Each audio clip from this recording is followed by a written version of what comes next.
Welcome दोस्तों, हमारे आप कोचिंग में आप लोगों का स्वागत है। आज हम एजुकेशन क्लासेस में पढ़ेंगे प्रश्नावली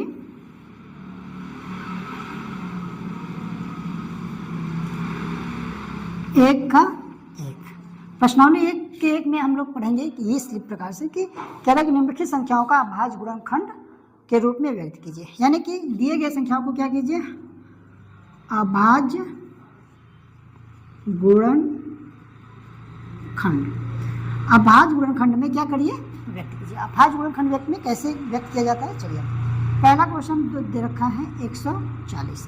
अब 140 को आपको क्या करना है, अभाज्य गुणनखंड में व्यक्त करना है। तो अभाज्य गुणनखंड व्यक्त करने के लिए बहुत कुछ नहीं करना है, इसमें अभाज्य संख्याओं से आपको क्या करना है, भाग दे जाना है। अब 2 से इसमें भाग दोगे कितना आएगा, तो भैया 2 सते 14, ये 70 आया। फिर आप क्या करो, फिर 2 से भाग दो, 2 से भाग दोगे कितना आएगा, 35। फिर अभी आप देखो क्या 2 से डिवाइड होगा, नहीं होगा। 3 से डिवाइड होगा, नहीं होगा। 5 से डिवाइड हो जाएगा, तो हम 5 से डिवाइड करेंगे तो कितना आएगा, 7। तो यानी कि हमारा 2, 3, 5, 7। तो ये जो 2, 3, 5, 7 है, ये हमारे क्या है, अभाज्य गुणनखंड है। क्या है, अभाज्य गुणनखंड। तो इसको हम ऐसे लिख सकते हैं कि 2 गुणित 5, 2 गुणित 2 गुणित 5 गुणित 7। तो ये हमारे अभाज्य गुणनखंड है। अगर आप ऐसे लिख सकते हैं, अगर आप चाहें तो इसको ऐसे भी लिख सकते हैं कि 2 पे पावर 2 गुणित 5 गुणित 7। ये भी आंसर सही है और ये भी आंसर सही है। तो अभाज्य गुणनखंड देखा आपने कैसे निकाला जाता है। अगर ये अभाज्य गुणनखंड अगर आप नहीं जानते हैं या जो आपका दोस्त और जो आपका मित्र नहीं जानता है, तो उसको ये भेजिए ताकि वो भी निकाल सके। तो आपने देख लिया तो आप बता सकते हैं। चलिए अब नेक्स्ट हम देखते हैं, दूसरा क्वेश्चन है 156। कितना है, 156। तो 140 का था, तो ऐसे ही आप क्या करना है, 156 का निकालना है। किसने का, 156 का। तो जब आप 156 का निकालेंगे तो क्या करेंगे, 2 से डिवाइड करेंगे। 2 सते 14, 2 अठे 16। फिर 2 से डिवाइड करेंगे, 2 तिहाई 6, एक हाथ से लगा, एक बचा, 2 9 18। फिर आप क्या करेंगे, 3 से डिवाइड करेंगे। 3 एक 3, 3 त्रिक 9। तो ये देखिए 2 3 2 2 3 13।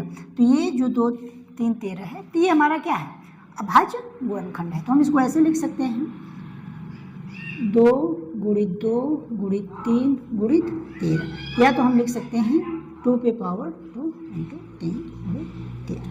तो ये हमारा क्या है, अभाज्य गुणनखंड। तो इस प्रकार से हम अभाज्य गुणनखंड निकाल सकते हैं किसी भी संख्या का, कि अगर वो कहता है कि अभाज्य गुणनखंड निकालिए। नेक्स्ट चलिए, तो ये आपने देख लिया कैसे निकालना है। फिर आइए हम बात करते हैं HCF LCM के लिए करके। ये अभाज्य गुणनखंड निकालने का तरीका है कि जो आप सीख सकते हैं। गुणांक, दूसरा क्वेश्चन कह रहा है HCF LCM ज्ञात कीजिए यदि उनकी और उसकी जांच कीजिए, 2 संख्याओं का गुणनफल इतना इतना है। तो दोनों संख्याओं का गुणनफल HCM गुणित LCM है। तो LCM और HCF, तो भैया देखो 2 संख्याएं हैं। क्वेश्चन कह रहा है कि निम्नलिखित HCF और LCM ज्ञात कीजिए। पहले क्या कीजिए, HCF तथा LCM। ये क्वेश्चन नंबर दूसरा है जो NCERT का। कह रहा है कि LCM और HCF ज्ञात कीजिए और इसकी जांच कीजिए कि 2 संख्याओं का गुणनफल HCM LCM इतना है। तो भैया पहले संख्या दे रखी है 26 और 91। तो इसका और इसका जब हम आप क्या निकालेंगे, LCM और HCF। तो भैया LCM निकालने का सिंपल सा तरीका ये होता है कि 2 तरीके से हम निकालते हैं। एक तो अभाज्य गुणनखंड तरीके से, एक डिवीजन मेथड से। तो हम डिवीजन मेथड से निकालते हैं। तो LCM हम निकालेंगे 26 और 91। तो भैया हम 13 से डायरेक्ट लाए, 13 दूना 26, 13 सते 91, 2 एक कम 2, ये 7, 7 एक कम 7। तो ऐसा हम LCM निकाल सकते हैं। तो जब हम ऐसे LCM निकालेंगे, 13 दूना 26, 26 में अब 7 का गुणा करेंगे, या तो 7 दूनी 14। तो 13 और 14 का जब हम मल्टीप्लाई करेंगे, 13 और 14 का क्या करेंगे, मल्टीप्लाई करेंगे। तो 13 चौका 52 और 13 का 13, 13 5 18, 182। यानी कि जो LCM आएगा इसका कितना आएगा, LCM क्या, कितना आएगा, 182। जब 182 आएगा, फिर इसका हम HCF निकालेंगे। तो HCF निकालेंगे जो दोनों में कॉमन हो। तो दोनों में क्या कॉमन हो सकता है भाई, आप देख सकते हैं। अगर इसका अभाज्य गुणनखंड करेंगे, इसको थोड़ा सा मिटते हैं, देखिए 26 91, 13 दूना 26, 13 सत्ते 91, तो कॉमन क्या है 13। तो हमारा जो HCF आएगा वो क्या होगा 13। एक तरीका और होता है HCF निकालने का, वो भी आप देख सकते हैं। क्या करेंगे, हम भाग देंगे 26 से 91, तो कितनी बार ले जा सकते हैं हम, अगर हम देखें तो 4 6 24 4 2 8, 3 बार दे, 3 दे 36 18, 3 दूनी 6 7, तो 11 में से 8 जाएगा 3, यहाँ पे 8 में से 7 जाएगा 3, ये हमारा 26, तो 13 दूना 26, तो ये जो हमारा है 13 आया है, ये हमारा क्या है HCF है, तो यहाँ पे HCF। अब कह रहा है कि ज्ञात कीजिए, हमने LCM HCF तो ज्ञात किया, लेकिन जांच भी कीजिए कि इनके दोनों संख्याओं का गुणनफल LCM HCF के बराबर होता है। तो हम लोग जानते हैं LCM गुणित HCF बराबर प्रथम संख्या गुणित दूसरी संख्या, ये फार्मूला भी होता है और लोग जानते भी हैं। तो LCM HCF हमें पता चल गया है 182 × 13, फिर पहली दूसरी संख्या 26 91। तो अब अगर आप देखेंगे तो इसको हम गुणा करेंगे, इसको हम गुणा करेंगे तो सेम सेम आएगा, या तो हम नहीं सेम सेम करते हैं तो हम काट के भी दिखा सकते हैं कि कट जाएगा। देखो 13 दूना 26, तो यहाँ काटेंगे 2 9 18, 2 1 कम 2, तो 91 से 91 कट गया, तो मतलब सब कट के इक्वल टू 1 यानी कि बराबर आया। तो यानी कि इनका जो देखते हैं कि गुणा करने पे ये क्या है सेम सेम आ रहा है। तो इस प्रकार से क्वेश्चन हम बता सकते हैं। तीसरा टाइप का क्वेश्चन क्या हो सकता है, कह रहा है कि अभाज्य गुणनखंड विधि से, अभाज्य गुणनखंड विधि से निम्नलिखित संख्याओं से HCF और LCM। अभाज्य गुणनखंड मतलब उसका अभाज्य गुणनखंड निकालिए, उसके मेथड से आपको क्या करना है LCM और HCF बताना है। तो चलिए देखते हैं तीसरा टाइप का क्वेश्चन क्या है। ये तीसरे टाइप में क्वेश्चन में ये कह रहा है कि अभाज्य गुणनखंड विधि से, किस तरीके से, अभाज्य गुणनखंड विधि से। अभाज्य गुणनखंड विधि से करने का मतलब उन संख्याओं का क्या करिए, अभाज्य गुणनखंड करिए, उसके बाद बताइए। तो 12 है, 15 है, 21 है, तो इनका हम क्या करेंगे अभाज्य गुणनखंड। 2 दूनी 4 तिहाई 12, 3 5 15, 3 7 21।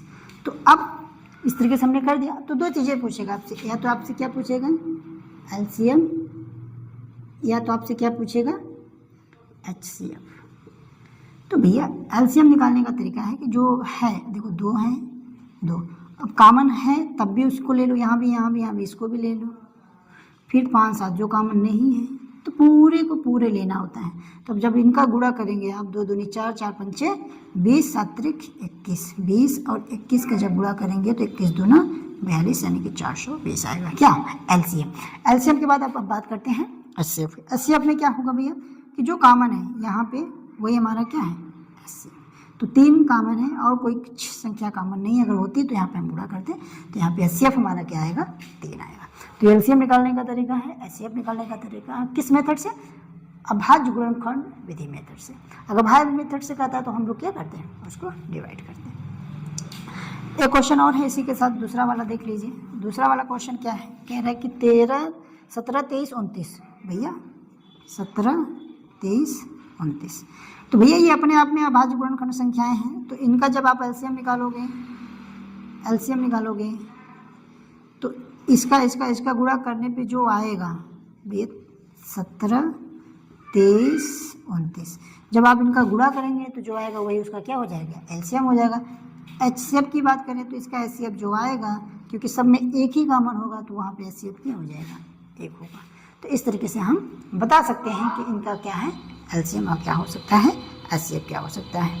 ठीक है, अभाज्य गुणनखंड HCF 306 657 9 दिया है, एलसीएम ज्ञात कीजिए। तो भैया एचसीएफ दिया है, एलसीएम ज्ञात करना है। तो बहुत सिंपल सा तरीका इस मेथड से हम कर सकते हैं। चलिए क्वेश्चन थोड़ा सा लिखते हैं, उसके बाद समझाते हैं आपको इस तरीके से हम कर सकते हैं। Question number 4। क्वेश्चन नंबर 4 क्या है? HCF कह रहा है कि 3 0 6 6 5 7 कोष्टक बंद बराबर 9 दिया है। क्या है? 9 दिया है। फिर आगे कह रहा है कि एलसीएम ज्ञात कीजिए। किस एलसीएम? किसी का? इसी का जी। 3 0 6 6 5 7 का एलसीएम क्या करो? ज्ञात करो। अब भाई ज्ञात करना है तो खूब सिंपल सी बात है यार, 2 संख्याएं हैं, एचसीएफ दिया, एलसीएम ज्ञात करना। तो हम जानते हैं LCM into HCF equal to first and second संख्या होती है। तो एलसीएम निकालना है तो एलसीएम को एलसीएम लिख दो। एचसीएफ दिया है कितना? 9 दिया है। फिर फर्स्ट संख्या हम लिख सकते हैं 306, दूसरी संख्या हम लिख सकते हैं 657। अब देखो काटिए, थोड़ा सा कट सकता है क्योंकि 9 3 27 9 चौक 36, 9 3 27 9 चौक 36। तो ये इससे कट जाएगा। जब कटेगा तो इसका इसमें गुणा कर देंगे। जब इसमें गुणा करेंगे तो जो आएगा गुणा करने पर वही क्या होगा? हमारा एलसीएम हुआ। तो आगे आप पूरा कर सकते हैं। गुणा बहुत सिंपल होता है, आप किसी भी तरीके से कर सकते हैं। तो इस तरीके से क्वेश्चन एग्जाम में बनते हैं। तो ये कुछ फर्स्ट क्वेश्चन की तो ये शुरुआत है, टेस्टिंग था। तो अगर आप लोगों को ये पढ़ाने का तरीका अच्छा लग रहा है तो आप लोग लाइक कीजिए, शेयर कीजिए और नए बच्चों को बताइए कि एजुकेशन केयर क्लासेस में बहुत अच्छे से पढ़ाया जाता है और बहुत अच्छे से सॉल्यूशन बताया जाता है, जिससे ताकि बच्चों को समझने में आसानी हो सके। ठीक है, थैंक यू सो मच।